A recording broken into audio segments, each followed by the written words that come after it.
하나님 말씀은 신약성경 로마서 11장 22절에서 24절까지입니다.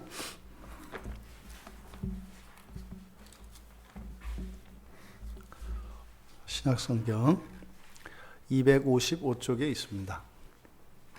로마서 11장 22절에서 24절까지 우리 같이 한 목소리로 함께 읽겠습니다. 그러므로 하나님의 인자하심과 준엄하심을 보라. 넘어지는 자들에게는 준엄하심이 있으니 너희가 만일 하나님의 인자하심에 머물러 있으면 그 인자가 너희에게 있으리라.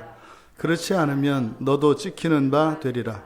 그들 믿지 아니하는데 머무르지 아니하면 접붙임을 받으리니 이는 그들을 접붙이실 능력이 하나님께 내가 원 돌 감람나무에서 찍힘을 받고 번성을 거슬러 좋은 감람나무에 접붙임을 받았으니 원가지인 이 사람들이야 얼마나 더 자기 감람나무에 접붙이심을 받으랴.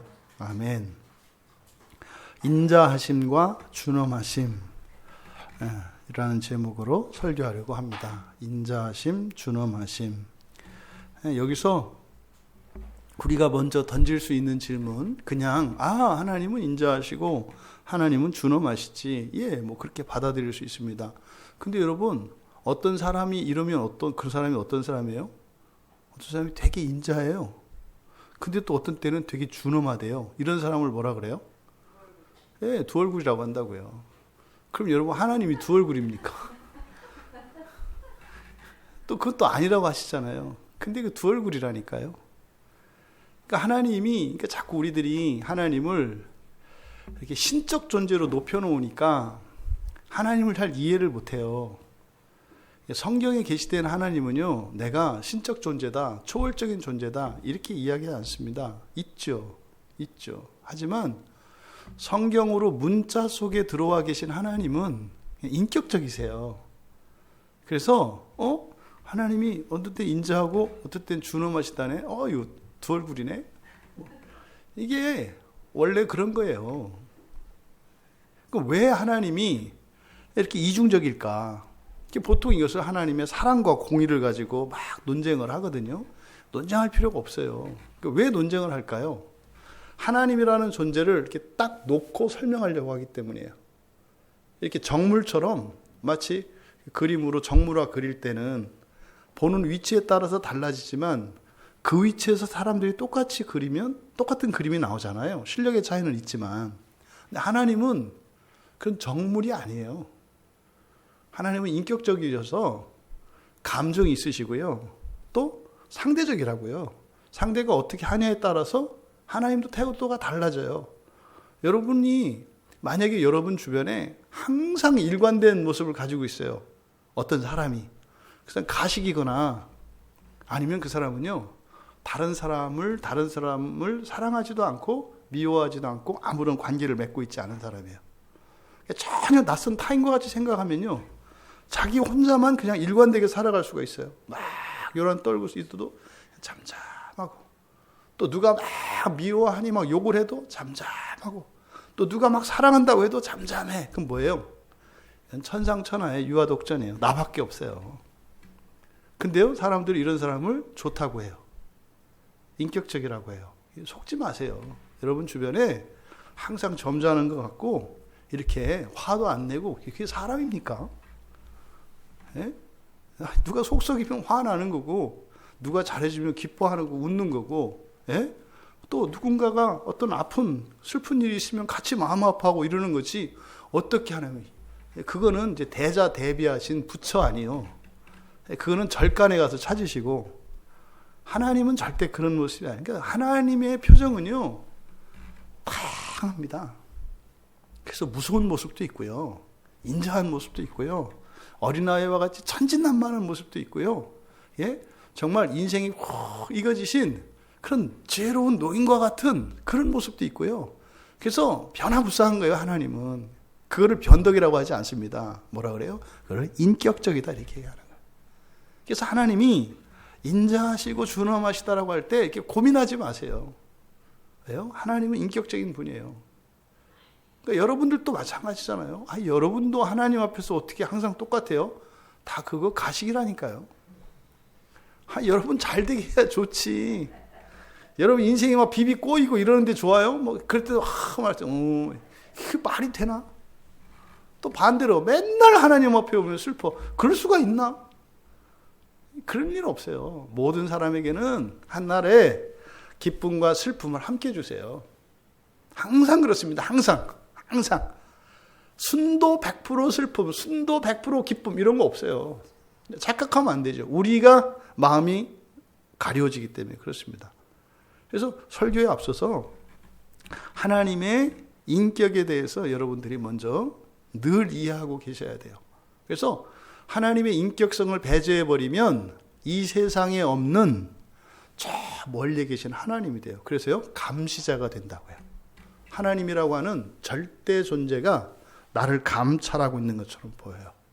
그러면요, 나 자신도 그렇게 따라서 이렇게 위선적인 행동을 하게 된다니까요. 하나님한테 막 화나 있으면서 그냥 조용히 앉아서 하나님 사랑합니다. 사랑은 네 속은 뒤집어지고 난리가 났고 뭘 사랑이야. 원망해야지. 이게 정상이에요, 이 정상. 이해할 수 없는 불행이 찾아왔을 때 우리는 뚜껑을 여는 거예요. 왜? 하나님은 다 받아주죠. 그게 인자하심이에요. 근데요, 우리가 망해. 그때는 하나님이 준엄하심이 있어요. 그러니까 하나님의 인자하심과 준엄하심, 그러니까 서로 이렇게 이율배반적인 이러한 모습이 하나님에게 나타나는 것은 왜 그럴까요? 목표가 있기 때문에 그래요. 목표가 있기 때문에. 그래서 그 목표를 향해서 갈 때는 한없이 인자하세요.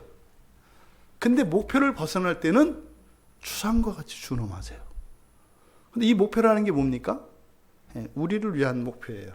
우리를 최고의 행복으로 올려놓으시려고 하는 하나님의 목표. 이것을 예정이라고 한다고요. 사람에 대하여 세우신 예정.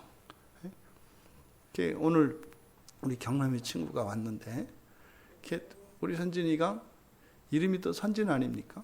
그래서 하나님이 앞세우시겠다는 거 아니에요. 네? 앞세우시겠다는 거예요. 하나님. 그 계획 안에서 모든 일들이 일어나는 것이고, 사실 오늘 방문한 것도 뭐 이제 물론 뭐 경원이 보고 왔겠어. 예배 드리려고 왔겠지. 아멘. 어쨌든 이 안에도 하나님의 선하신 뜻이 있다. 하지만 이 인자하심과 준엄하심이라고 하는 것은 우리가 바른 길로 가면 하나님은 어떻다는 거예요? 한없이 좋으시다는 거예요. 바른 길로만 가면. 그래서 여러분들이 종종 여러분 주변에 보면 인간적으로 보면 나보다 못해. 그리고 하는 것도 보면 단점도 많아.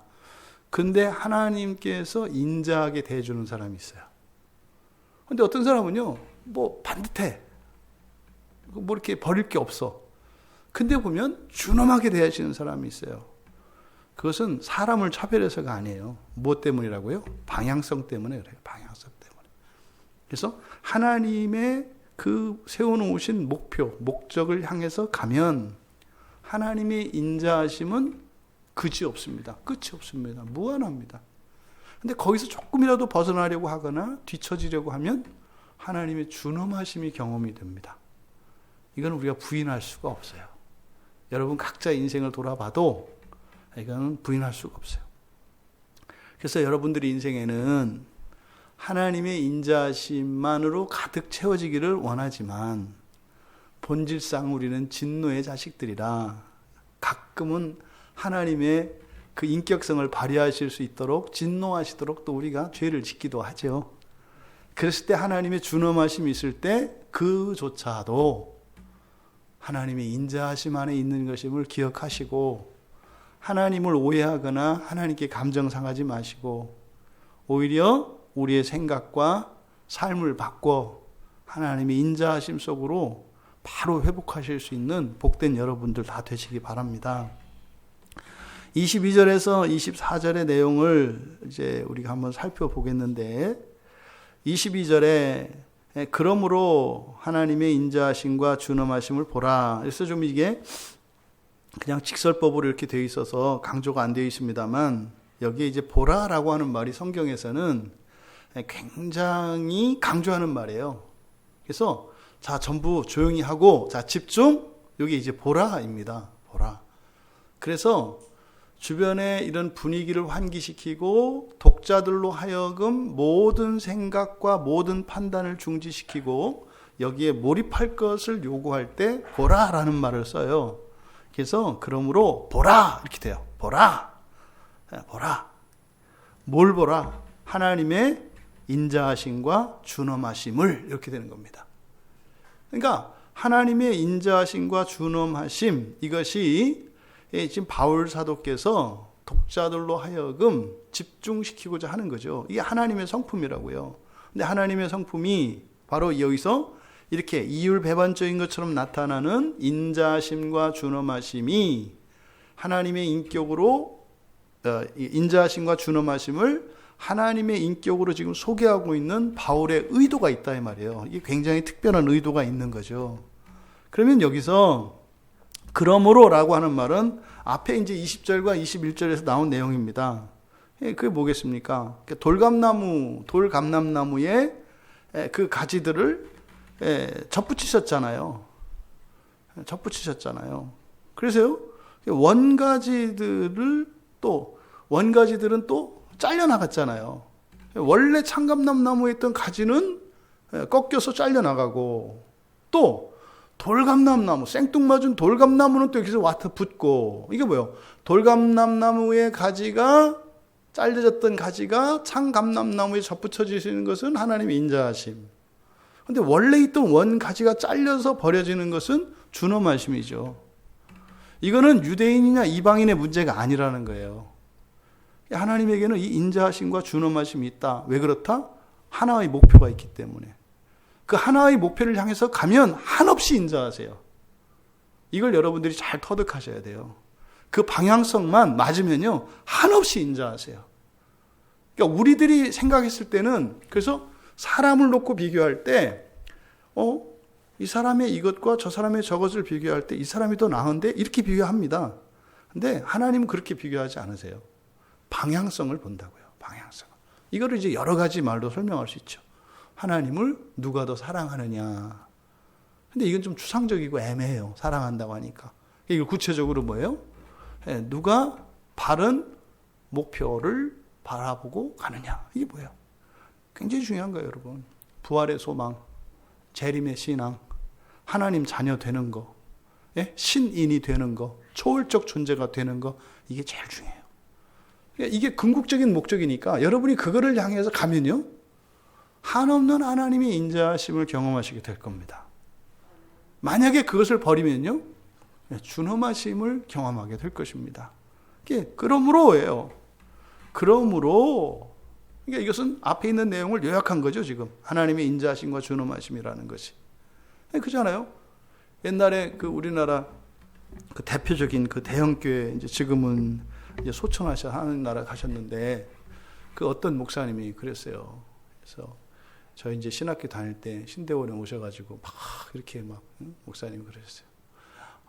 뭐 제발 이렇게 좀 해라. 이렇게 하면 교회가 성장한다. 사람들 모인다. 이거 해라. 그러면서 그때 막 그랬어요.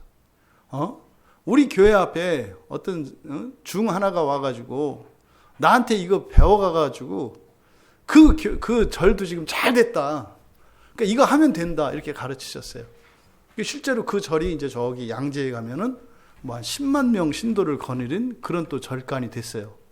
그래가지고 이것만 하면 교회가 커진다. 그래서 온 그 한국에 있는 온 교회들이 다 따라서 했죠. 무슨 뭐 훈련 그래가지고 그런 일이 있었어요.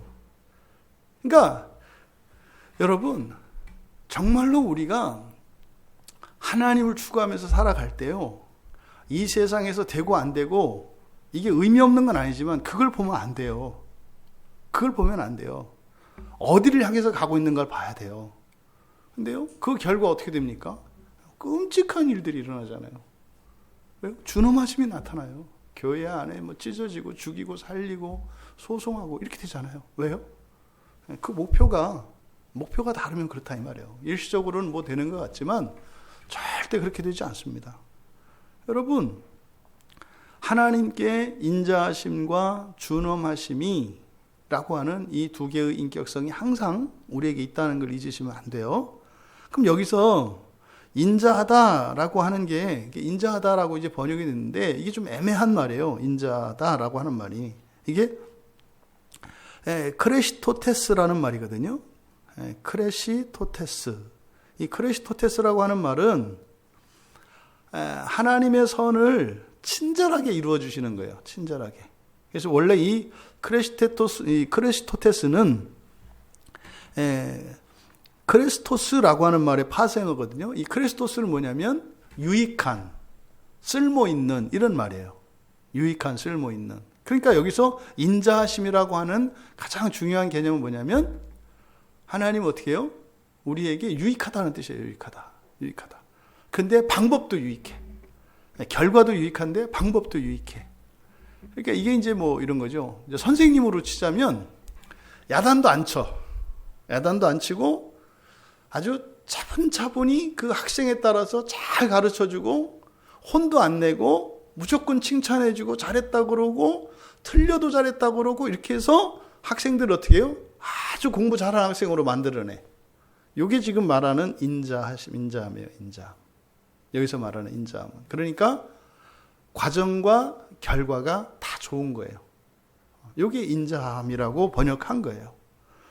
그 다음에 이 인자함이 성인자심이라고 된 이게 이제 갈라디아 5장 22절에서는 이제 성령의 열매, 사희와 오자, 자비로 나오죠. 거기서는 성령의 열매로서. 근데 이 인자심은 하나님의 인격성이라고 그랬잖아요. 그러니까 이 인격성이니까 이거는 그리스도인에게서도 나타나는 거예요. 그리스도인에게서도. 그러니까 그리스도인에게도 이런 인자함이 있다고요. 이게 이제 가장 그 대표 명사가 이 엄마예요, 되게.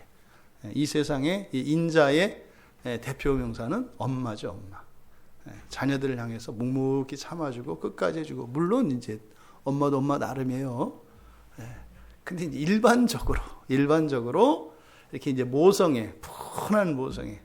이게 이제 갓난아기가 막 해도 그냥 오냐 다 받아주고, 뭐 이제 그런 거죠. 지금 사실 이제 그런 역할을 하고 있는 게 우리 이응덕 성도님이시잖아요. 그게 인자하면. 그러니까 뭐요? 사실은 내가 이것 때문에 왜 힘든가가 아니라, 이 힘든 상황이 문제가 아니라, 내가 하나님을 닮아서 이렇게 할 수 있는 게 감사하고 영광스러운 거죠. 속 뒤집어지지 않고, 이를 갈고, 억울해하지 않고, 그것을 기쁨으로 할 수 있는 거. 하나님의 성품이 나한테 온 거구나. 근데 그거는요, 그런 상황이 나에게 주어지지 않으면 알 수 없어요. 근데 사람이 두 가지예요. 그런 상황은 나에게 주어지지 않고 하나님의 인자하심만 주세요. 이런 식이 도둑놈 심보거든요. 그렇게 안 돼요. 어려운 상황이 와야 내가 정말 하나님의 인자하심이 나에게 입혀졌는지를 알고 또 그게 나에게 이전이 돼요. 그러니까요, 가만히 있다고요. 그러니까 인자하게 되는 것도 아니고 또 뭐 이렇게 그런 어려운 환경이 없다 해서 또 뭐 이렇게 잘 먹고 잘 사는 것도 아니야. 그러니까 어정쩡하게 하나님을 닮는 것도 아니고 또 이 세상에서 뭐 완벽하게 뭐 사는 것도 아니고 어정쩡한 이런 인생을 이제 살려고 하죠. 인자하심은 그런 의미다. 그래서 이것은 하나님의 택함을 받은 자들이 가지는 공통적인 거룩한 성품이에요. 이게 이제 골로새서 3장 12절에서도 그렇게 나오죠. 하나님의 택함 받은 자들에게서 나타나는 성품. 왜? 이게 하나님의 인격이니까 그게 우리에게 오거든요. 이게요, 점점점 자라가죠. 그래서 인자할 수 없게, 이렇게 내가 상대방을 맞춰줄 수 없었던 이런 상대방들에게까지 맞춰주게 되는 일들이 일어나요. 예전 같으면 내가 이런 사람은 상대도 안 했는데, 근데 이제는 뭐요? 품어주고 있어. 이게 뭡니까? 이게 하나님의 인자하심의 그 성품이 우리에게 심어졌기 때문이죠. 두 번째로 준엄하심. 이 준엄하심이라고 하는 이 말이, 첫째로 이 준엄하다라고 하는 말이 가지고 있는 기본적인 개념은 예리함이에요. 예리함. 날섬. 칼이 아주 그냥 시퍼렇게 이렇게 칼날이 서 있어요. 이 준엄하심의 가장 중요한 개념은 이 예리함이에요. 날섬. 면도날 그 메스같이. 그래서요, 아주 정확하게 정확하게 발라내는 거죠. 이 예리함이 준엄하심의 가장 중요한 개념이에요. 그리고 여기에 있는 것은 또 이제 엄격함입니다. 엄격함. 엄격함은요, 예외가 없잖아요. 그래서 이 준엄하다라고 하는 말은 아주 엄정하기가 면도날 같고 단호하기가 추상 같아. 네, 이거는요, 추상 같다라고 하는 무슨 말이냐면 가을 서리가 딱 내리면요, 그 나뭇잎들이 확 시들어 버려요. 추상이 딱 그 가을 서리가 딱 내리면 싹 변하거든요. 싹 죽어버려요. 그런 것처럼 이 준엄함 앞에는 이런 추상 같은 단호함이 있다. 그리고 그 결과는 매우 혹독해요. 이게 준엄함이에요. 이게 뭐 성경에 보세요. 어른, 애, 여자, 남자 이런 거 없잖아요. 그냥 싹 죽어요. 무시무시하다고. 하나님 심판이 내릴 때요, 예외가 없어요. 예외가 없어요. 그리고요, 내리시기로 작정했을 때 이거는 돌이킬 곳 막을 자가 없어요. 어마무시할 정도로. 하나님 사랑이라고 하는데요, 하나님 심판 내릴 때 보면은요, 굉장히 비인간적이에요. 사람 같지도 않아요. 사람만 또 못한 것처럼 느껴져요. 왜요? 인간성이 없는 것 같아요. 보세요. 뱃속에 있는 아이라도 죽이라고 하거든요. 무시무시한 거죠. 이게 준엄하심입니다. 그럼 하나님에게는 이런 인격이 있다. 이렇게 하나님의 인격을 설명해 놓고, 그것을 이제 뒤에 가서 누구에게 인자하시고 누구에게 준엄하시는지를 설명을 합니다. 넘어지는 자들에게 준엄하심이 있대요. 그러니까 여러분들이 준엄하심을 걱정할 필요가 없어요. 왜요? 안 넘어지면 되니까. 그럼 어떻게 안 넘어져요? 이럴 필요도 없어요. 여러분들이 회개하고 하나님 의지하면 돼요. 넘어지지 말아야 된다는 게 아니에요. 넘어지지 않기를 원하고, 넘어지지 않도록 은혜를 구하고, 넘어졌으면 즉시 회개하면 돼요. 그럼 되는 거예요. 그러니까요, 누구도 못할 사람이 없어요. 근데 문제는요, 내가 넘어지려고 넘어졌나? 그런 얘기 왜 해? 뭐 넘어질 수밖에 없었어. 그거 왜 그러냐니까. 일단 원인이나 뭐 이런 거 중요하지 않아요. 돌이키는 게 중요하다니까요. 왜요? 넘어지는 자에게는 준엄하심이 있으니까. 그러니까요. 목사님, 이거 넘어져도 돼요? 안 돼요? 넘어져도 되고 안 넘어져도 돼요. 준엄한 심판을 깨끗하게 당하시고 넘어지시든지, 돌이키시고 벗어나든지, 그 본인이 결정하는 일이지. 그러니까 이렇게 머리 쓸 필요 없다고요. 선택하면 돼, 선택하면. 그런데 넘어지는 자들에게는 준엄하심이 있으니 너희가 이렇게 돼 있어요. 그러니까 너희는 여기서 사실은 넘어지는 자들이 의미하는 것은 뭡니까? 지금 이 본문에서 유대인과 이방인을 대조하고 있는데, 넘어진 자들은 유대인들을 이야기하는 거예요. 그리고 너희는 지금 이방인 그리스도, 좀 더 구체적으로는 로마 교회에 있는 교인들을 이야기하는 거예요. 여러분 여기서 착각하시면 안 됩니다. 넘어진 사람들이 유대인들이라 해서 유대인들은 못됐고 우상 숭배하고 믿음이 없는 사람이다 이렇게 가시면 안 돼요. 또 로마 교회에 있는 사람들이 뭐 이렇게 아주 거룩하고 경건하고 이렇게 생각하면 안 돼요. 인간적으로는 도찐개찐해요. 별 차이 안 나요. 똑같이 신앙생활하는 사람들이에요. 이 유대인과 이방인은 이 안에 있어요. 바깥에 있는 게 아니에요. 또 심지어 내 안에도 있다고요. 내 안에도 유대인이 있고 내 안에도 이방인이 있어요. 항상 이렇게 생각하셔야지, 이거를 이원론적으로 이렇게 나눠서 생각을 해서는 안 된다. 근데 여기서 너희는 다른 설명이 없어요. 그럼 너희는 넘어지지 않는 자들이겠네요. 그렇잖아요. 그러니까 넘어지는 자들에게 준엄하심이 있으니, 그래서 너희에게는 인자하심이 있으니 이렇게 돼 있거든요. 그러니까 너희는 넘어지지 않는 자고, 넘어진 자, 그 유대인들이라고 하는 것은 유대인들이 넘어진 자예요. 그러면 유대인과 이방인의 차이점이 뭡니까? 예수 그리스도예요. 예수 그리스도한테 대들고 죽이려고 하면 넘어진 자들인 거고, 너희는 뭐예요? 그리스도 앞에 무릎 꿇고 그리스도의 은혜를 구한 게 너예요. 이 차이예요. 이 사람들의 됨됨이거나 뭐가 아닙니다. 그냥 그리스도를 멀리하고 대적하느냐, 넘어진 자요. 그리스도께 은혜를 구하고 그리스도를 사랑하고 그리스도를 의지하는 자냐, 그럼 너희다 이 말이에요. 이걸 여러분들이 기억하셔야 돼. 저는 한때 넘어진 자였죠. 20대에서 30대 때가 넘어진 자였어요. 그러니까 넘어진 자라는 게 무슨 말인지 아시겠죠? 뭐예요? 하나님을 원망하고 대적한 사람이었다 이 말이에요. 진짜 준엄하시던데요? 아주 진하게 준엄하시더라고요. 야, 뭐 어마무시해요. 근데요, 정말 하나님이 나를 변함없이 사랑하셨고 내 기도를 들어주셔서 정말 가족을 구원해달라고 했던 그 고등학교 2학년짜리 기도를 들어주시기 위해서 온갖 귀신 마귀들의 이런 시험 속에서도 한결같이 하나님이 구원하시는 그 과정 속에서 이런 환난들이 일어났었는데 나는 그게 하나님이 그런 거라고 생각을 하고 하나님한테 막 대들었다고 넘어졌다고요. 근데 그거를 딱 깨닫고 나니까 옛 습관은 여전히 남아있죠. 교회 가기 싫어하고 설교 듣는 거 싫어하고 찬송가 CCM보다는 재즈나 팝 이런 게 좋고, 그치 음악은 그저 메탈이지 이런 식으로 이제 그게 안 바뀌어요. 그런데 달라진 것은 그리스도에 대한 나의 태도예요. 그 뒤로는 정말로 하나님의 인자하심이 생활 속에 들어오더라고요. 그러니까 달라진 거는 내가 인격이 바뀌고 생활 습관이 바뀌고 이런 거 아니에요. 그리스도에 대한 태도예요. 그리스도에 대한 태도. 그리스도 예수에 대한 태도가 바뀌니까 나를 대하시는 하나님의 태도가 완전히 달라지더라. 이거는 이제 경험적인 거예요. 근데 지금 그 말씀을 하는 거죠. 그러면 여러분들이 하나님의 이렇게 상반되는 인격성이 있는데 여러분들이 하나님의 인자하심을 따라서 뭐예요?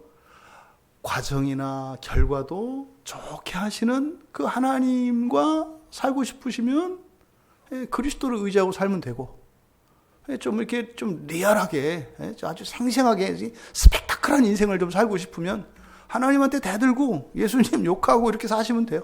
그럼 아주 준엄한 인생이지 여러분에게. 그래서 이 다음에 간증거리가 많습니다. 사람들이 많이 은혜 받을 거예요. 근데 좀 어려워. 그거는 안 해도 할 사람 많으니까 그런 거 하지 마셔라. 그냥 하나님의 인자하심 속에서 살아가라.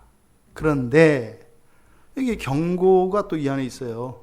우리말 성경에는 너희가 이제 조건이 앞에 있잖아요. 너희가 만일 하나님의 인자하심에 머물러 있으면, 이게 이제 원문에서 여기 뒤로 가 있거든요. 그러니까 넘어지는 자들에게는 준엄하심이 있고, 그리고 너희에게 그 인자가 있을 것이다. 뭐뭐 하면 이렇게 돼 있는 거예요. 그럼 너희라고 하는 것이 별거 없어요. 만약에 그 인자심에 머물러 있으면 되는데 만약에 그렇지 않으면 넘어진 자라는 거죠.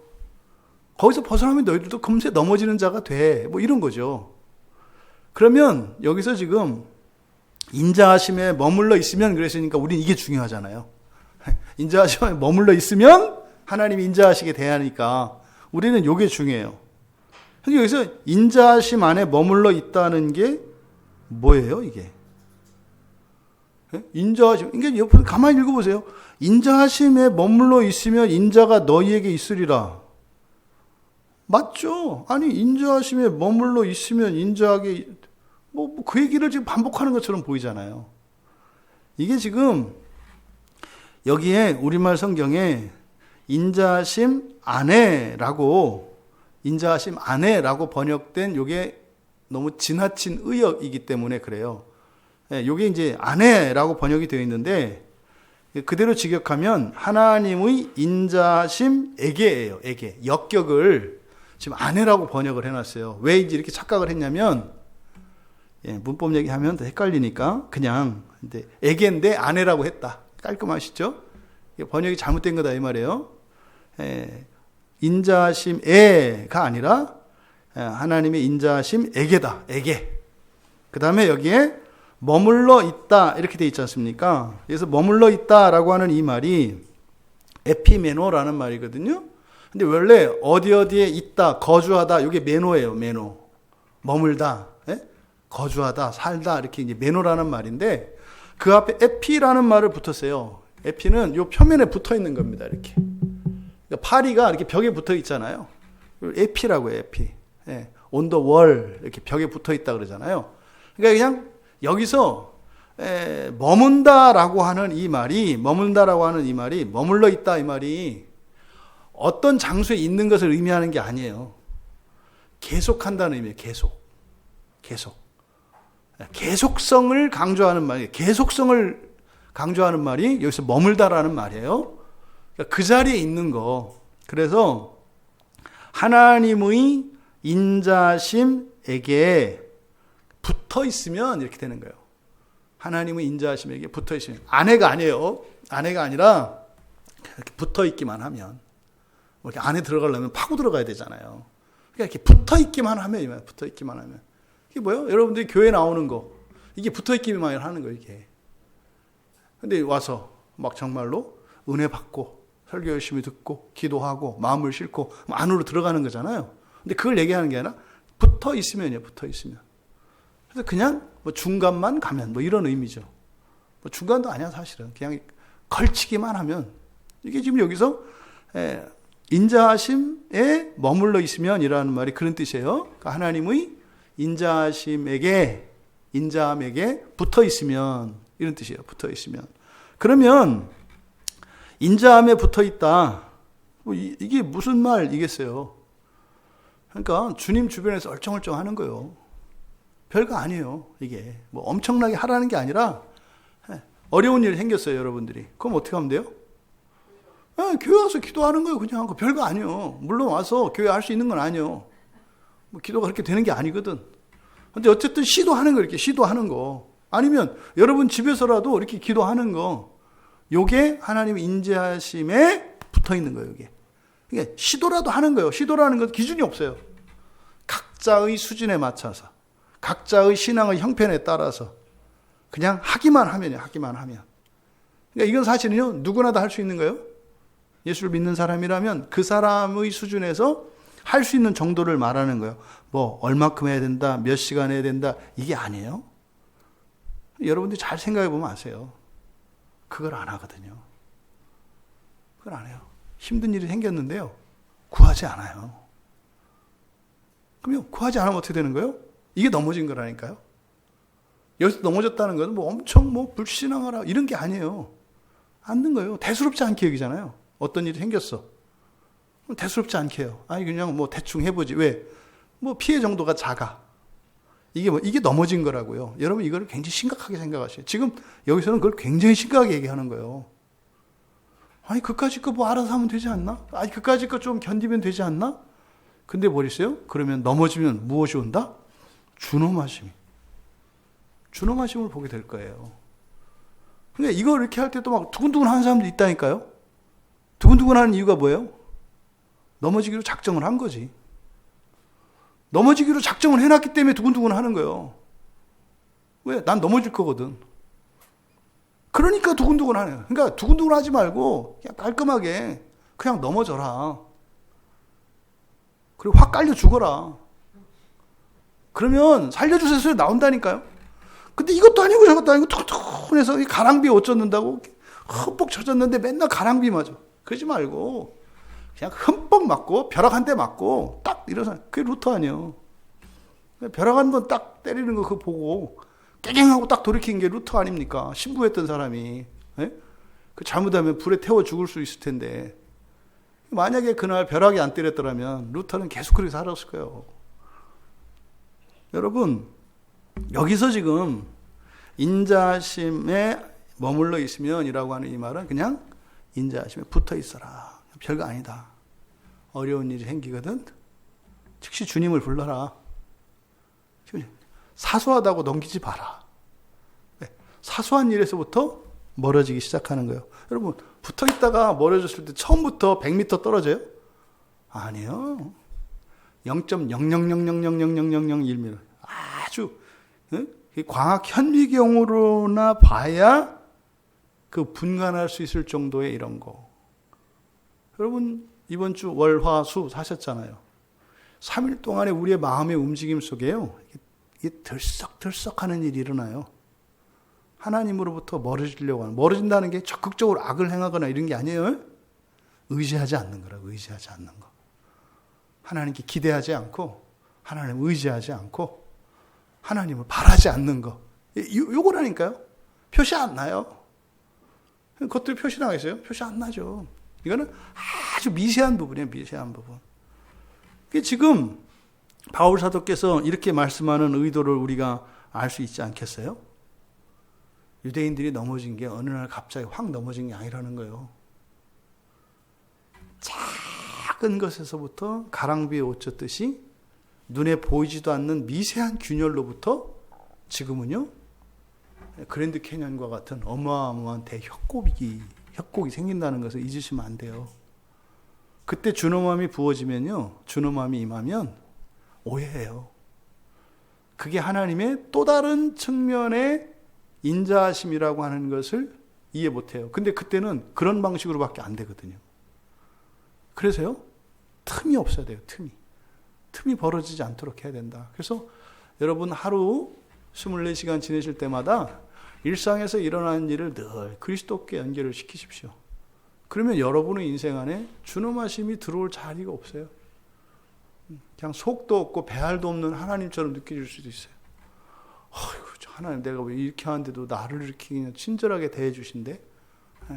틈이 없으면 그렇게 되는 거예요. 틈이 없으면. 그렇지 않으면 너도 찍히는 바 되리라. 여기서 너도가 강조되어 있어요. 바로 너도 그리스도인 된 여러분, 그리스도인 된 한국 그리스도인 여러분도 넘어지면 찍힌다는 것을 기억하십시오.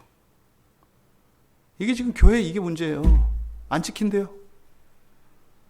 안 찍힌대요. 예수를 믿으면. 그 지금 온통 그 신학적, 저는 정말 제가 광야교회 교인인 게 얼마나 감사한지 몰라요. 요즘에 이제 옛날에 봤던 그 강의들을 좀 이렇게 정말 세계적인 석학들의 강의를 이렇게 듣는데요. 횡설수설 하시더라고요. 죄송하지만. 무슨 말인지 모르세요. 근데 난 이제 알겠어요. 근데 여러분 다 아는 거죠. 그래서 마음 같아서 이렇게 단톡방에 올려가지고 이렇게 할까 하다가 또 여러분 코가 높아질까봐. 그러니까 이게 지금 잘못 이해되고 있어요. 사람들이 잘 모른다고요. 뭐예요? 바로 너도 넘어지면 찍힌 바 될 것이다요. 그리스도인도요, 그리스도로부터 멀어지면 유대인이 그랬던 것처럼 또 구약의 광야에서 이스라엘 백성들이 엎드려졌던 것처럼 똑같이 돼요. 그 예외가 없어요. 근데 예수를 믿는 사람은 괜찮고 구약의 유다인은 그렇다. 그래서 그리스도인이 좋은 거야. 이건 마귀요, 마귀. 이런 얘기하는 사람은. 이런 얘기하는 사람은 마귀예요. 여러분들도 찍힐 수 있다는 것을 기억하시 바라요. 근데 이 찍히는 거, 준엄하심도 뭐라 그랬어요? 인자하심의 또 다른 양상이라고 그랬죠. 우리들이 준엄하게 느끼지만, 그러니까요, 부모님의 자식에 대한 사랑이 항상 인자하게 나타날 수가 없어요. 아니, 그럴 수도 있지. 왜? 자녀가 부모님 말씀에 순종하고 이렇게 가면 인자하죠. 아니, 잘하는 애 때려요? 그럴 리 없다고요. 벗어나면 어떻게 돼요? 벗어나는데도 그걸 그냥 내비둬요? 그건 부모가 아니에요. 그렇게 하면 안 돼요. 그러니까 망하는 길로 가면 거기는 준엄함이 나온다니까요. 그게 없어지면 어떻게 된다고요? 더 이상 부모가 아닌 거예요. 반대로 자식을 자기 자식으로 인정하지 않는 거죠. 그러면요, 그 피해는 고스란히 그 자식이 당해야 돼요. 왜? 하나님이 준엄하게 하실 거거든요. 부모의 준엄함이 크겠어요? 하나님의 준엄하심이 크겠어요? 하나님의 준엄하심이 크죠. 그러니까요, 네, 자녀들에게 부모의 준엄함이 하나님의 그 준엄하심을 예방하는 거죠. 물론 부모 손을 떠나가면 하나님이 알아서 하실 거예요. 항상 여러분 또 인간관계에서도 마찬가지입니다. 조차 이러시면 안 돼요. 여러분이 여러분 주변에 있는 누가 뭐가 잘못했어요. 고치려고 하지 말고 이야기는 해줘야 된다. 관계에 따라서 다르지만. 왜요? 그 뒤에 하나님의 준엄하심이 있다니까요. 하나님의 준엄하심이. 그러니까요, 정말로 잘못된 길로 가고 있는 것에 대해서 이야기하지 않으면 이건 큰 죄입니다. 왜요? 더 큰 하나님의 그 심판과 진노 속으로 가고 있는 것을 두고 보는 거니까 그 또한 죄죠.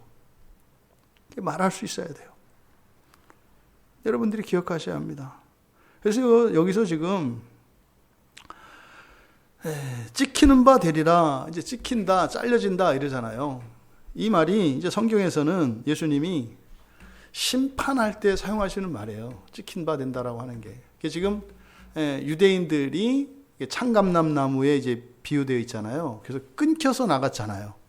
이게 사실 뭐예요? 끊겨서 떨어지는 것을 심판이라고 한다고요. 하나님의 심판.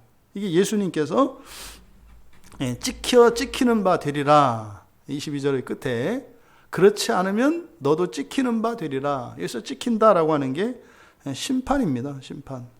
마태복음 3장 10절에 좋은 열매 맺지 않는 나무는 찍혀지리라. 찍혀지리라. 또 18장 8절에 보면은 범죄한 손이나 발을 찍어버리고 영원한 불이 있는 지옥에 들어갈 것을 피하라. 이렇게 얘기를 해요. 그러니까 뭐예요?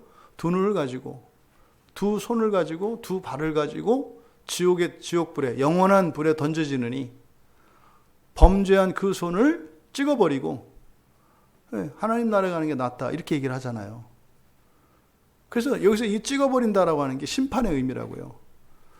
그러니까 여러분, 그리스도인으로서 살아서 하나님의 준엄하심을 안 받기를 바랍니다.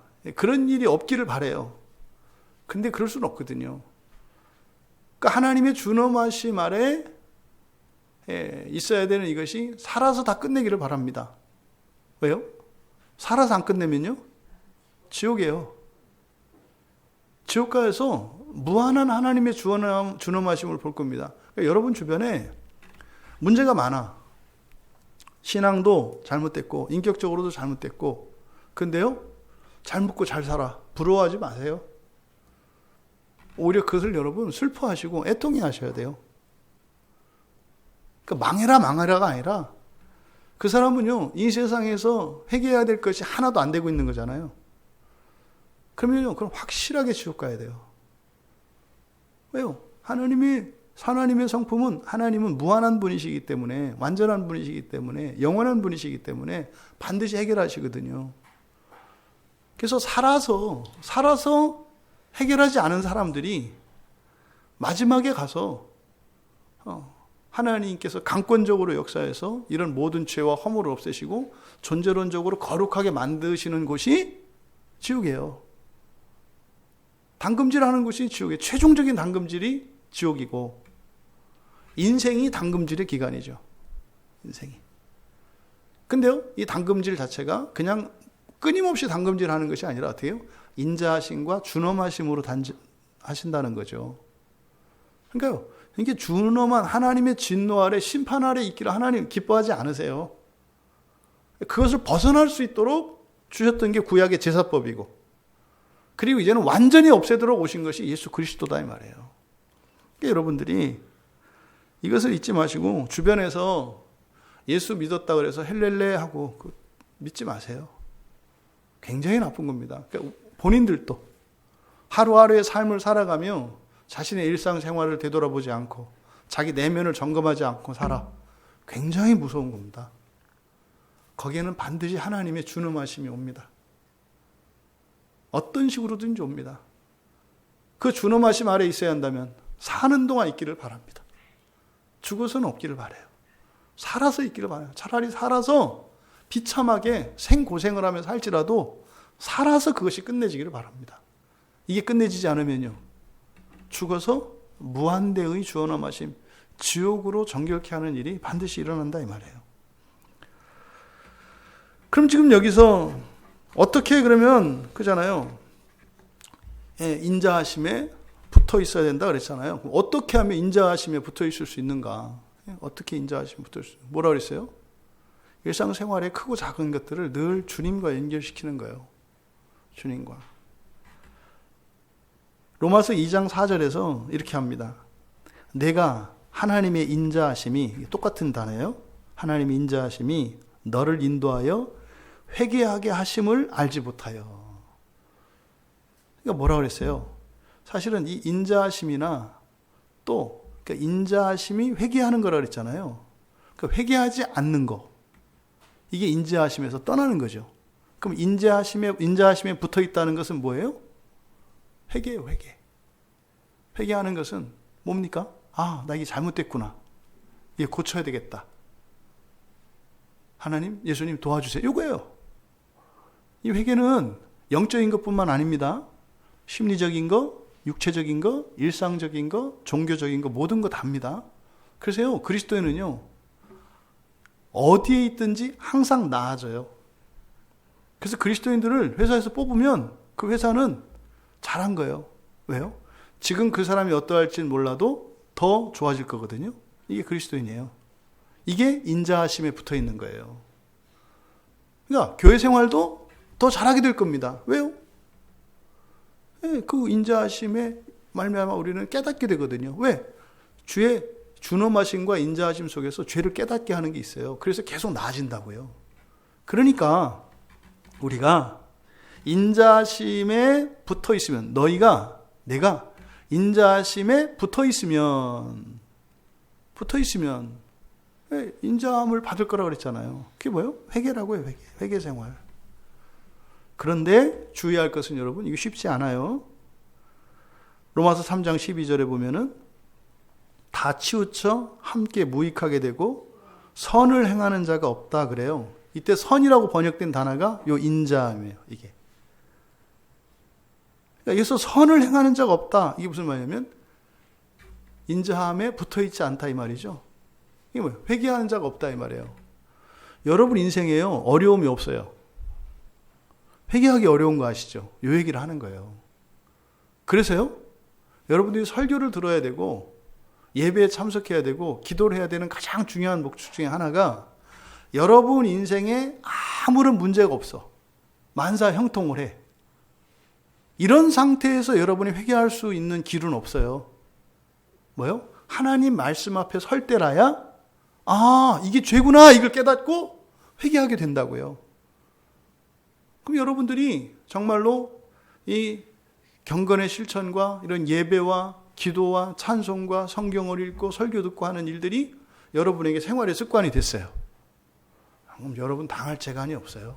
마귀가 여러분들을 무너뜨리지 못합니다. 절대로. 근데 마귀는 그걸 넘어뜨리기 위해서요, 막 유혹하는 거예요. 돈 줄게, 명예 줄게, 뭐 줄게. 그래서 어떻게 해요? 별로 필요한 게 없네. 이게 무서워요. 차라리 가난하고 병들고 문제가 있을 때는요, 그래도 안전해요. 왜? 당장 내가 겪고 있는 문제들이 있거든. 아쉬운 게 있거든. 이게 해결됐을 때가 문제예요, 사실은. 교회 안에서도 이게 문제가 돼요. 겉으로 드러난 어떤 문제들이 심각하게 있을 때는요, 이 문제 때문에라도 하나님 안 떠나요. 이거 해결되고 나면 이제 이게 문제예요. 그러니까 사실은 우리가 교회에서 여러분들이 얻을 수 있는 가장 큰 유익이 뭡니까? 회개예요. 회개할 수 있게 하는 거예요. 그래서 왜 우리가 예수님을 만나기 전에 인생에 이런저런 어려움이 있었느냐? 회개할 수 있도록 뭔가 제법에 관심을 갖고 교회에 나오게 하는 거예요. 병 고침을 받거나, 뭐 빚 문제가 해결이 되거나, 뭐 관계가 해결이 되거나, 이거 제법들이잖아요. 이걸 갖고 나오면 그 문제도 해결이 되겠습니다만, 그것을 통해서 하나님이 진짜 목적하시는 바는 뭐예요? 회개예요, 회개. 그러면요, 그런 게 없어져도 회개할 수 있어야 되거든요. 그러면요, 이게 이제 일상생활로 딱 잡혀야 된다고요. 근데 벌써 예배, 뭐 그냥 오징어 다리 잘라 먹듯이 뚝뚝 빠지기 시작해. 그럼 뭐 이제 그 인자하심에서 벗어나는 거죠, 이렇게. 그러면 그 사람 인생에는 반드시 준엄하심이 오게 돼 있어요. 그거는요, 빨리 오는 게 좋아요. 늦으면 늦을수록 이자까지 붙어서 오거든. 빨리 와서 빨리 깨닫고 빨리 그 순간 접착제로 빨리 붙이는 게 좋아. 근데 이게 이제 아무튼 벌어지면 나중에 이제 톱으로 쓸어가지고 갖다 붙이고 깎고 막 이래야 되니까 힘들다고. 우리가 이렇게 인자하심에 붙어 있는 것 뭐다? 회개다. 회개. 여러분 이제 아시죠? 회개는 반성하는 거 아니라고 그랬어요. 회개의 초점은 뭡니까? 이 땅을 향해서 이 땅을 욕심하며 살았던 것을 하늘의 소망으로 바꾸는 걸 회개라고 해요. 여러분들 행위를 바꾸고 이런 게 아니라 그건 결과적인 거예요. 행위가 바뀌고 생각이 바뀌는 거. 중요한 건 뭐예요? 이 세상이 아니라 저 하나님 나라를 향해서 나의 가치 체계를, 가치관을 바꾸고 나의 감정을 바꾸는 거예요. 그게 회개라니까요. 그러면 결과적으로 여러 가지 변화들이 일어나게 돼 있어요. 먹던 술 안 먹고, 가던 어디 안 가고, 이게 회개가 아니에요. 생각이 이게 주님으로 향할 때, 그러면 그런 것들이 예전에는 엄청 좋은 것으로 느껴졌는데, 이거는 별거 아니네. 더 나아가서 오히려 이거는 해로운 거네. 그래서요, 하기 싫어진다고요. 근데 쉽게 떨어지는 게 아니죠. 왜? 오래 습관이 돼 있으니까. 그래서 떨어지는 것도 하나님의 은혜로 된다고. 그래서 이 회개를 여러분들이 잘 생각하셔야 된다. 이거 하나 설명하는데 5년 걸리는 거죠. 회개가 이겁니다. 이거 하는데 이게 5년 걸리는 거예요. 5년을 계속 얘기하거든요. 얘기 듣고 가서 또 반성하고 있잖아요. 반성하면 어떻게 해요? 땅 파고 굴 파고 들어가는 거지. 나는 안 됐나 봐요. 안다니까 안 되는 거. 원래부터 안 됐어. 그게 아니라고. 그게 마음을 하나님 나라로. 지금 이 세상을 향해서 오고 계시는 그리스도께서 구름 타고 지금 오고 계세요. 손오공처럼 근두운 타고 쫙 그리고 지금 오고 계시다고. 근데 전혀 관심이 없어. 이게 오고 있는 그거를 향해서 가는 거. 이게 회개라고. 회개. 신성을 모독했나?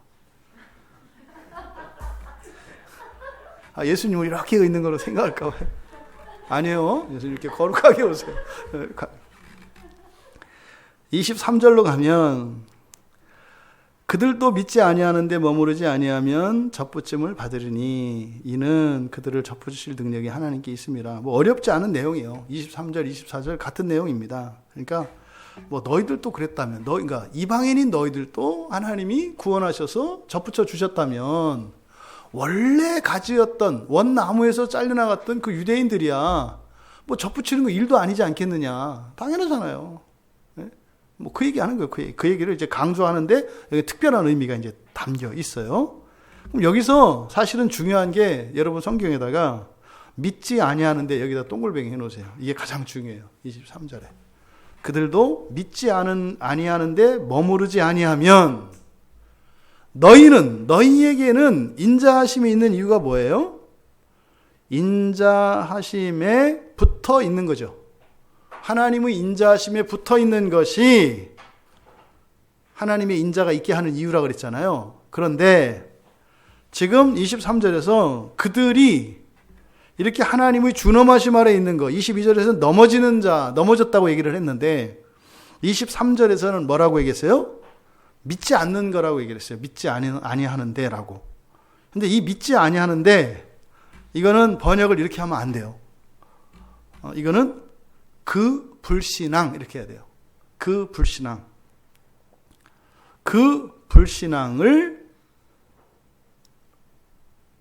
불신앙을 유지하지 않으면, 그러니까 버리는 거죠. 그 불신앙에서 떠나면 이런 뜻이에요. 그러니까 믿지 아니하는데 이거를 그 불신앙으로 바꾸셔라. 그들도 그 불신앙에 붙어있지 않으면, 그러니까 그 불신앙과 결별하는 거잖아요. 그를 결별하기만 하면 뭐한다? 접붙일 것이다. 그러니까 그들이 지금 끊긴 이유가 뭐라고 얘기하는 거예요? 그걸 넘어졌다고 얘기했고 지금 23절에서는 우리말 성경에 믿지 아니하는데라고 되어 있는데 그 불신앙이에요. 중요한 것은 여러분 이때 일반적으로 얘기하는 믿음이 없다가 아니에요. 지금 우리말 성경에서 그냥 믿지 않는데 그러니까 그냥 그러니까 믿음이 없는 이렇게 생각한다고요. 그게 아니다 이 말이에요. 그 불신앙이에요. 그럼 불신앙은 불신앙인데 어떤 불신앙이에요? 어떤 특정한 것에 대한 불신앙을 지금 얘기하려고 하는 거예요. 그 불신앙. 그래서 이제 로마서 설교를 9장, 10장, 11장을 쭉 들어왔던 사람들은 이게 무슨 말인지 사실 눈치가 채셔야 돼. 그러면 그동안 설교를 여러분들이 이해하신 거예요. 그 불신앙이 뭘까? 여러분들이 이제 답을 내려보시고 속으로 이제 맞나 틀리나 비교해 보시면 돼요. 부디 여러분들이 그걸 답을 맞추시기 바라요. 그러니까 그 불신앙에서 붙어 있지 않으면, 그 불신앙에서 떠나면 이런 뜻이에요. 그러니까 이거는 사실 이스라엘의 회복에 대한 말씀이잖아요. 이스라엘에 대한 회복. 유대인은 그냥 뭐 이렇게 한 사람으로서가 아니라 민족으로서 유대인은 무조건 구원 받았어요. 민족으로서 유대인은. 왜요? 이미 아브라함과 언약을 맺으셨잖아요. 그런데 그들은 지금 어떤 가운데 있는 거예요? 하나님의 준엄하심 아래 있는 거죠. 구원받지 못한 게 아니에요. 구원 받았어요. 왜? 이미 아브라함과 언약을 맺으셨으니까. 여러분들이 구원을 받았어요? 안 받았어요? 받았어요. 그런데 여러분에게 남아있는 것이 무엇이 있어요? 인자하심과 준엄하심이 남아있어요. 조심할 것은 이 구원이라고 하는 것에 준엄하심이 있다고 하는 걸 자꾸 교회에서 그동안 얘기를 안 했기 때문에 세상에 버르장머리 없고 예의도 없고 도덕도 없는 그런 싸구려 쓰레기 같은 종교인들이 돼버렸어요. 지금 보세요. 우리나라 지금 이 모양 이 꼴로 만드는 대부분의 사람들이 사칭 다 그리스도인이라는 사람들이에요. 왜요? 그 천주교인이니까 그 신부 책임져야 돼. 반드시 하나님이 물어보실 거예요. 네가 신자 하나를 잘못 가르쳐가지고 나라를 이렇게 엉망진창 만들어버렸잖아. 왜요? 두려움이 없어요. 준엄하심에 대한. 지금 뭐 정치하는 사람들이 문제 일으키는 사람들 상당수가 그리스도인들이에요. 왜요? 이걸 구원에 대한 잘못된 이해 때문에. 그럼 지금 여기서 믿지 않는데 그 신앙, 그 불신앙이라고 그랬어요. 그 불신앙.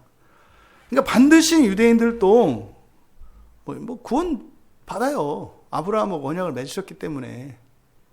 근데 지금은요, 하나님의 심판 아래, 진노 아래 있는 거죠. 진노 아래 있는 거죠. 그러니까, 아니, 이방인인 우리도, 여러분 생각해 보세요. 한민족하고 유대인하고 히브리 민족하고 비교해 보세요. 누가 더 나아요? 히브리 민족이 더 나아요. 우상숭배? 유대인은 우리하고 상대가 안 돼요. 그랬던 우리도 하나님이 구원하셨는데 유대인은 왜 구원하면 안 된다 그래요? 웃기는 사람들이에요. 그러니까 지금 과거에 유대인들이 했던 잘못을 똑같이 반복하고 있어요. 지금 교회 안에서. 여러분, 지금 그들이 그 불신앙에서 머무르지만 않으면 접붙임을 받을 거다. 왜? 뒤에 왜냐하면 이렇게 된 거예요. 이는 이게 이제 가르, 왜냐하면이잖아요. 왜냐하면 하나님께 그들을 접붙이실 능력이 있기 때문이다. 있는지 없는지 어떻게 알아요? 우리가 구원받았잖아요. 우리가 구원받았잖아요. 그러니까 능력이 있는 거죠. 그리고 이제 24절에서는 뭐예요? 더 쉽다는 거죠. 이방인들을 접붙이는 게 쉽겠냐? 원래 원가지였던 유대인들을 접붙이는 게 쉽겠냐? 당연히 유대인을 접붙이는 게 쉽다는 얘기예요. 24절에. 여러분, 현재와 과거의 어떤 신앙의 행위, 이런 것으로 인해서 구원에 대해 배타적인 태도를 취하는 거, 이거 잘못된 거예요. 또 종말까지 확정적으로 구원받지 못했다고 하는 거, 이런 거 잘못된 거예요. 이게 뭡니까? 이단 정죄하는 거. 유럽에서는 이게 중세에 어떻게 했어요? 많이 종교재판 했잖아요. 종교재판 해가지고 다 불에 태워 주겠잖아요. 그거를 지금 오늘날 한국 교회에서 많이 하고 있어요. 제가 이런 얘기 하니까 내가 이단인 줄 아나 봐. 이단들 두둔한다고. 이단을 두둔하는 게 아니라 이단을 그렇게 하면 안 된다고 얘기하는 거예요. 절에 가가지고 불상 막 목 자르고 이러면 안 된다는 거예요. 여러분, 무당이라고 너 지옥 간다 이렇게 하면 안 된다 이 말이에요. 무당한테 지옥 간다고 하는 네가 지옥 갔어. 왜? 무당한테 지옥 간다고 할 때 어떤 기준이 있을 거 아니에요? 그럼 그 기준을 가지고 그 사람도 판단을 받을 거거든요. 그러면 저는 직업이 무당이 아니고 목사인지 몰라도 목사로 무당질을 하잖아. 그럼 저도 지옥 가는 거죠. 그러니까 여러분 이렇게 함부로 얘기하면 안 돼요. 구원에 대해서 너는 지옥 갔다. 이거는 이제 설교할 때나, 저도 평소에 이렇게 말을 하면 안 되죠. 설교할 때나, 또 설교할 때나 해야 자기한테 얘기하는 건지 모르니까 표시 안 나서 괜찮지. 직접 얘기하면 뭐 난리가 날 거 아니에요. 그러니까 이렇게 구원에 대해서 배타적인 태도를 취하거나, 이게 종말론적으로, 이렇게 결정론적으로, 너는 지옥 같다. 여러분, 우리 계속 바뀌잖아요. 그죠? 오늘 못돼 먹었지만, 내일 내가 새 사람 될 수 있지 않나요? 하나님이 그렇게 하실 수 있잖아요. 하나님에게 그런 능력이 있다. 접붙인다는 게 뭐예요? 그런 거예요. 정말 소망이 없는 인간이지만 하나님에게는 능력이 있으시느니라. 그러니까 우리의 판단이 아니라 하나님의 능력으로 사람을 판단해야죠. 절대로 이렇게 베어내는 거. 이게 지금 심각한 문제예요. 한국교회에서. 해마다 총회 끝나고 나면 뭐 누구 이단 가지고 막 싸우거든요. 너무너무 마음이 아파요. 무엇을 잘못 알고 있나 바로 가르쳐주면 되잖아요. 뭘 잘못 알고 있는지 이야기를 들어보고 이거는 그러면 이건 그게 아니니까 이거다 이렇게 가르쳐줘서 이렇게 데려오면 되잖아요. 예수님이 사도들을 선택하셨을 때 잘못했다고 베버리던가요? 아니잖아요. 예수님 멱살잡이 하는데도 데리고 다니시잖아요. 예수님을 팔아먹는데도 발을 씻겨주시고, 거기다가 떡을 나눠주시잖아요. 다 도망갔는데도 저것들은 내 제자 아니요 하는 것이 아니라 저들의 죄를 용서하세요 하잖아요. 예수님 따라서 하라며. 근데 왜 안 해요? 교회는? 이상한 정신이 들어왔어요. 아니, 집에서 누가 속 썩인다 그래서 족보에서 지워버리냐고요. 근데 지금 한국교회에서 이게 유행이 됐어요, 그냥. 이단이라는 말을 너무 쉽게 하고, 이단이 아니죠. 잘못됐다고 얘기를 해야죠. 뭐가 잘못됐다. 그게 아니다. 이렇게 가르쳐 주면 되잖아요. 그러니까 지금 이게 한 20, 30년 사이에 한국교회가 이 덩치만 이제 막 커지면서, 그러니까 오만 잡것들이 막 섞이니까, 결국엔 나오는 게 뭐냐? 정통 이단 싸움이에요, 지금. 지금 이 말씀 안에서 우리가 기억해야 됩니다. 우리가 누구였던가를 잊지 마세요. 우리는 귀신을 섬기는 자들이었어요. 그랬던 우리도 구원하셨는데, 예수를 믿다가 성경을 잘못 오해해가지고 잘못 빼가지고 속아가지고 엉뚱한 길로 갔어. 그걸 어떻게 베버린다 그래요?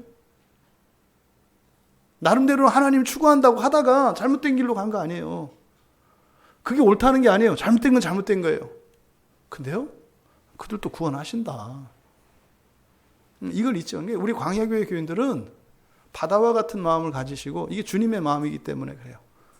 옳고 그름에 있어서는 준엄해야 돼요, 여러분이. 아주 정확하게, 이건 잘못됐구나. 이건 바르구나. 이거 구분할 수 있어야 돼요. 하지만 틀린 것에 대해서도 여러분들이 그들을 바른 길로 인도할 수 있는 큰 신자들이 다 되기를 바랍니다. 그게 기독교예요. 그래서요, 위대한 거예요, 기독교는. 그러면 24절은 23절에 대한 반복이에요. 뭐 똑같은 얘기입니다. 뭐 이방인들을 그렇게 구원하셨다면, 접붙였다면, 뭐 유대인들도 당연히 접붙이지 않겠느냐, 뭐 이 얘기거든요. 그런데 24절에 가면, 여기 여러분들이 그 성경에 동그라미 또 치세요. 24절에 내가 동그라미, 돌 감람나무에서 찍힘을 받고 본성 동그라미, 거슬러 좋은 감람나무에 접붙임을 받았으니 또 동그라미, 이 사람들이야 얼마나 더 자기 감람나무에 접붙이심을 받으랴. 여기서 지금 동그라미 친 또는 본성, 뭐 이렇게 번역한 이 단어가 피시스라는 말이에요. 피시스. 이게 본성이라는 말이거든요. 본성. 이 피시스는 이 사도 바울의 가르침의 아주 중심 소재예요. 아주 중요한 단어다 이 말이에요. 그리고 로마서에서 이 본성의 변화가 핵심 주제라고 그랬죠. 이 로마서를 보통은 이신층이 갖고 얘기해요. 이게 루터가 한 얘기고요. 이제 그만해야 되지 않나? 500년 동안 어떻게 로마서에서 더 이렇게 진보가 없어요? 500년 전에 루터가 말한 이신층이를 가지고 500년 동안 지금 먹고 살아요, 교회가. 이신층이. 그거 가지고 막 논문도 많고, 그것도 지금도 막 싸우고 있어요. 이신층이 이제 그만해도 되죠? 이제, 그럼 더 나은 게 없나? 이게 지금 이해가 안 되는 얘기예요. 그래서 로마서의 주제는 뭐다? 한 단어로 하면 영화. 이거 기억하셔야 돼요, 영화. 그래서 지금 제가 억지로 이렇게 우기는 게 아니에요. 24절에 갑자기 본성이라는 단어를 막 쓰거든요.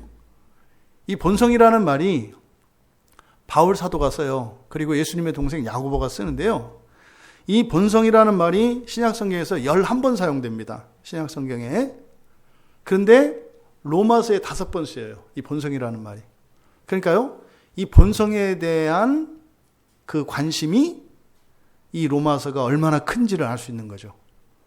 이 본성의 변화가 중요한 거예요. 그래서 지금 24절은 23절의 내용의 반복인데 여기에다가 지금 본성이라는 단어를 집어넣었어요. 본성이라는 단어. 사실 24절의 내기는 24절에 있는 내용은 그런 겁니다. 만일 내가 그러니까 돌감람 나무에서 잘려버렸어. 그랬는데 다른 더 좋은 창감람나무에 접붙여졌다면, 그러면 원래 그 창감람나무였지만 거기서 잘려졌던 가지가 원나무에 접붙여지는 것은 너무나 당연하다. 이런 내용이에요. 같은 내용이에요. 근데 지금 여기에 지금 24절을 쓴 목적은 본성에 대한 언지를 두는 거예요. 왜 이스라엘이 넘어졌어요? 본성의 변화를 믿지 않았기 때문에 그래요. 본성의 변화를 믿지 않았기 때문에. 왜 지금 한국 교회가 더 나아가서 종교개혁 이후에 개신교가 왜 무너져요?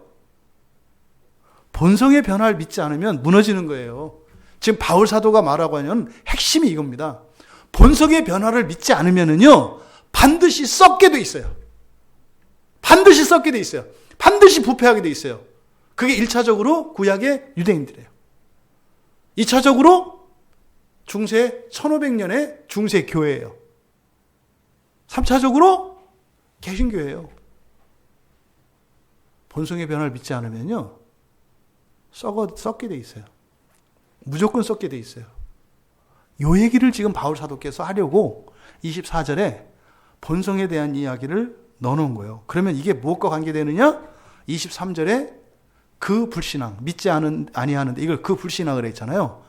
그러니까 23절에서 그 불신앙이 무엇인지를 24절에서 언지를 주는 거예요. 그러니까 그 불신앙이 뭐에 대한 불신앙인 거예요? 본성의 변화. 이건 틀림없어요, 여러분.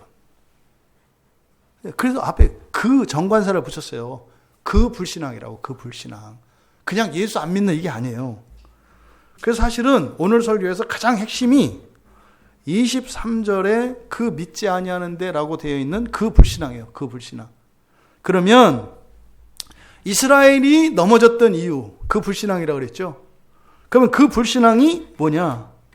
그대로 이제 헬라어 하면은 아피스티아. 이게 역격이기 때문에 이렇게 되어 있어요. 아피스티아. 이렇게 되어 있어요. 그 불신앙. 그 불신앙이라는 게 뭐냐? 여러분 조심하셔야 돼요. 당시의 사람들이, 그러니까 유대인들이 바리새인이나 서기관, 누구예요? 대제사장, 이런 사람들 있잖아요. 그 사람들이 예수를 전적으로 믿지 않은 거 아니에요. 착각하시면 안 돼요. 그 사람들이 예수를 완전히 안 믿은 게 아니에요. 예수님께서 앞에 누가복음 9장에서 누가복음 우리가 봤잖아요. 주일에. 예수님이 제자들한테 물어봐요. 야, 사람들이 날 누구라고 하더냐 이렇게 물어보잖아요. 그때 제자들이 한 대답, 세례 요한 또는 엘리야 또는 뭐 선지자 중에 한 선지자 이렇게 얘기를 하잖아요. 그건 뭡니까? 일반 유대인들이 예수님에 대해서 가지고 있던 생각이에요. 그러니까 예수님을 믿어요, 안 믿어요?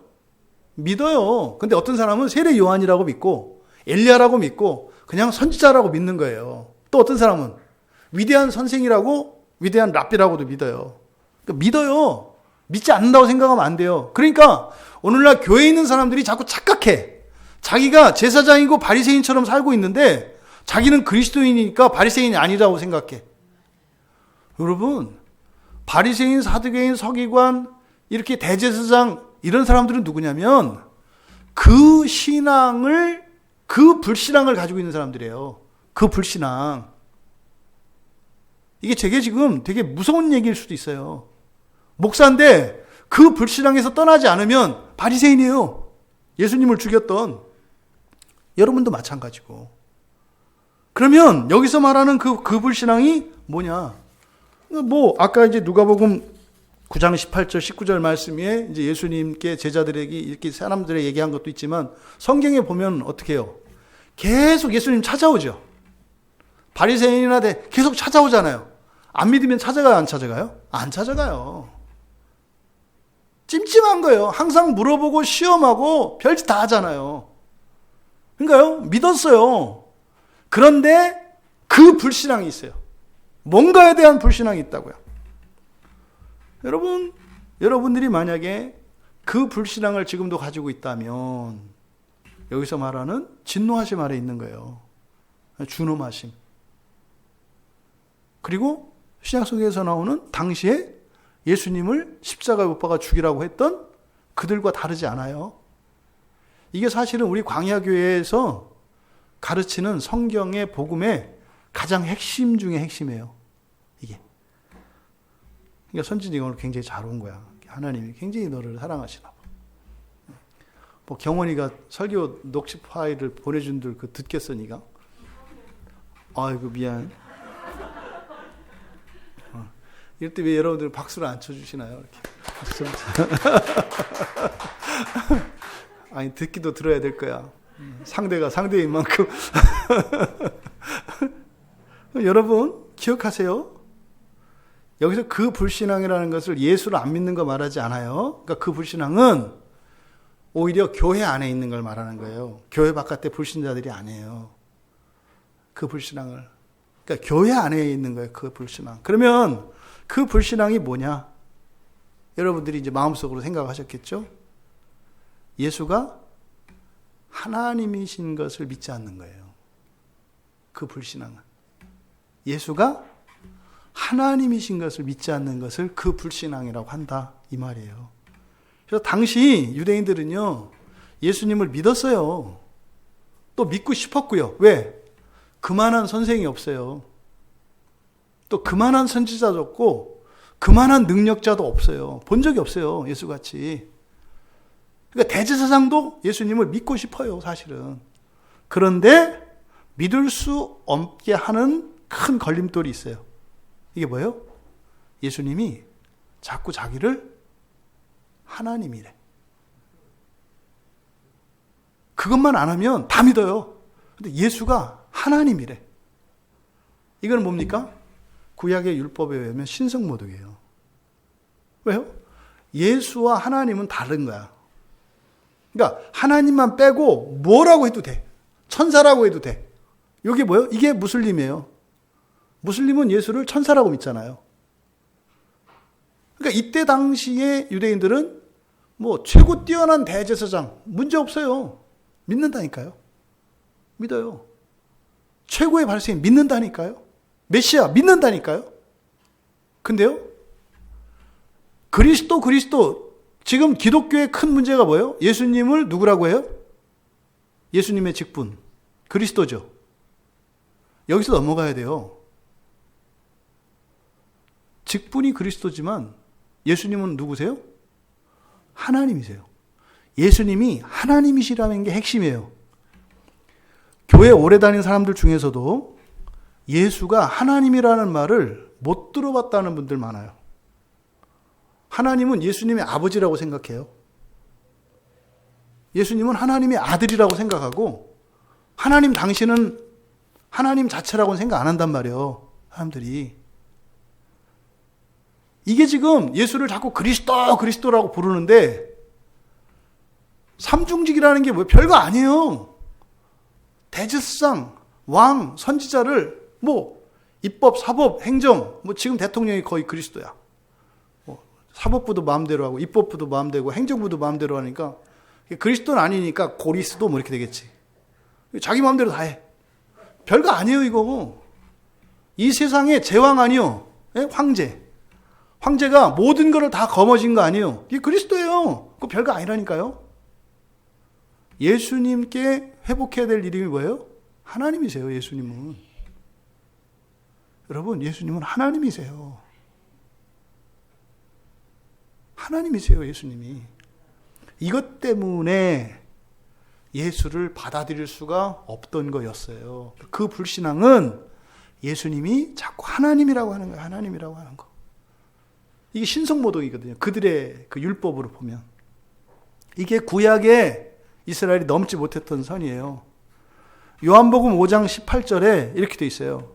유대인들이 이로 말미암아 더욱 예수를 죽이고자 하니 이는 안식일을 범할 뿐 아니라 이거예요. 하나님을 자기의 친아버지라 하여. 근데 이게 무슨 뜻이냐? 자기를 하나님과 동등으로 삼으심이라 그래요. 예수를 더욱 죽이려고 했던 거, 용서할 수 없는 거, 믿을 수 없었던 거 뭐예요? 자기가 하나님과 동등. 제가 그러죠. 여러분, 개의 새끼는 개입니다.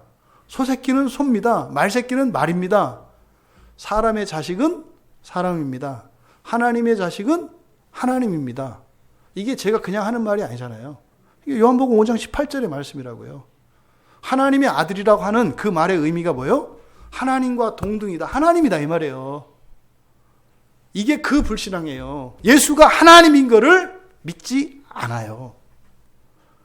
그래서 예수님께서 요한복음 10장 30절에서 그렇게 말씀해요. 나는 나와 아버지는 하나다.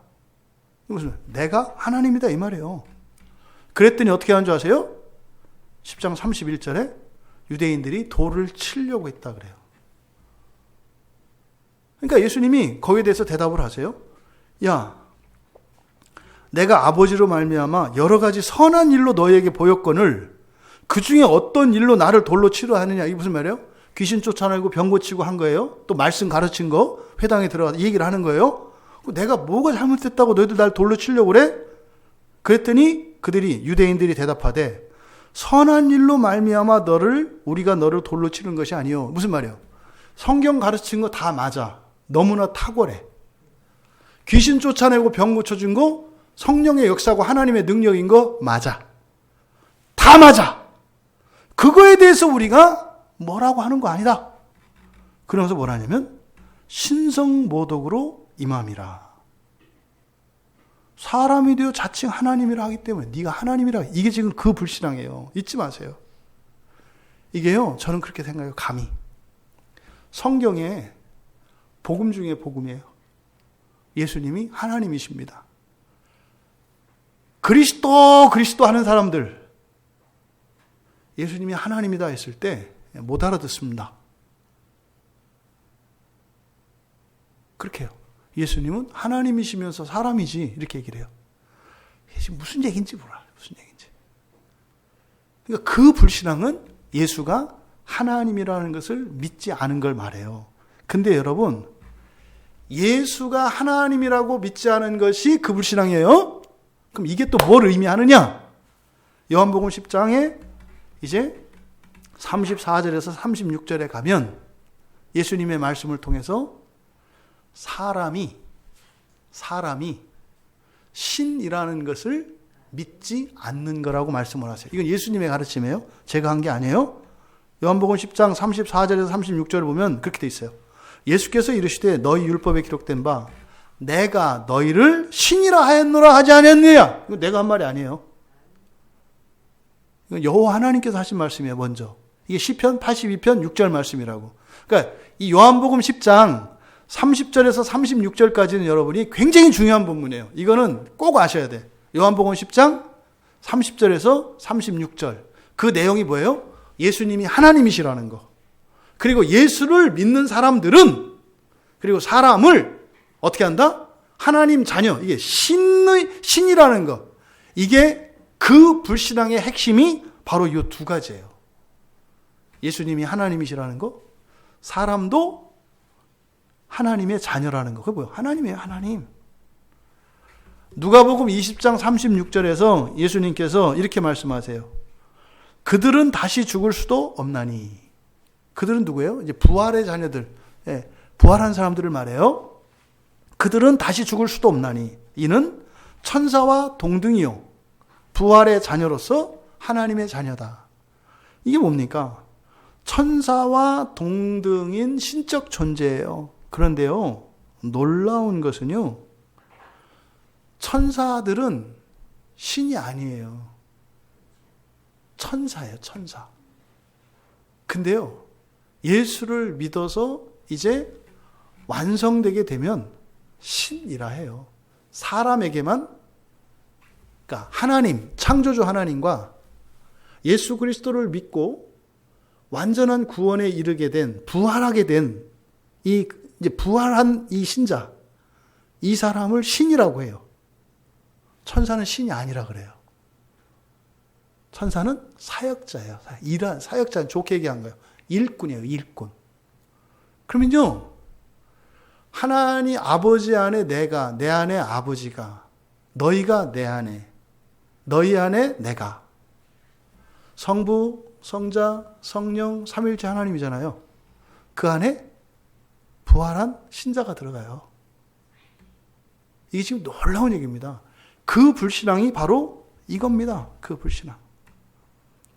결국 예수님이 하나님이신 것을 믿으면, 믿는다는 것은, 예수님이 하나님이신 것을 믿는다는 것은 사람이 하나님과 같이 될 것을 믿는 거다, 이 말이에요. 이게 고린도후서 5장 17절에서 새로운 피조물이라고 한다고요.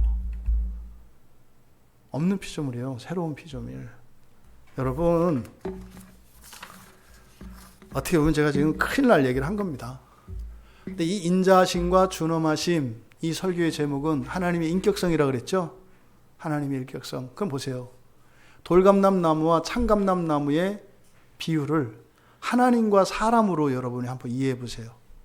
참감람나무를 하나님이라고 생각을 하세요. 돌감람나무를 사람이라고 생각을 해보세요. 예수 그리스도가, 하나님이신 예수 그리스도가 원가지에서 찍혀서 버려졌어요, 이 세상에. 사람이 하나님이신 참감람나무에 접붙여져요. 그리고 어떻게 돼요? 그리스도께서 똑같이 하나님의 신성을 회복하세요.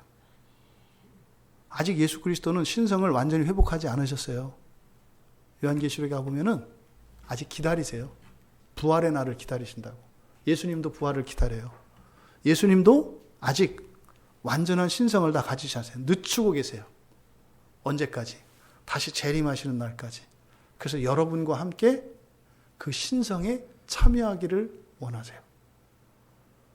그래서 지금 인격과 하나님의 신성에 대한 이야기를 함께 풀어내고 있다. 결론. 그 불신앙에서 벗어날 수 있는 여러분 되시기 바랍니다. 그 신앙은 바로 예수가 하나님이시라는 것. 사람이 완전한 하나님 자녀 되는 것이라는 것. 이게 그 신앙이에요. 그러면 여러분 인생 안에도 인자하심이 있을 것이고, 결단코 하나님의 준엄하신 심판 아래에서 그런 환난을 겪는 일, 다시는 교회가 무너지는 일이 없을 겁니다. 그 영광스러운 그 신앙에서 하나님의 인자하심을 맛보며 살아가시는 여러분 다 되시기를 주님의 이름으로 축원합니다.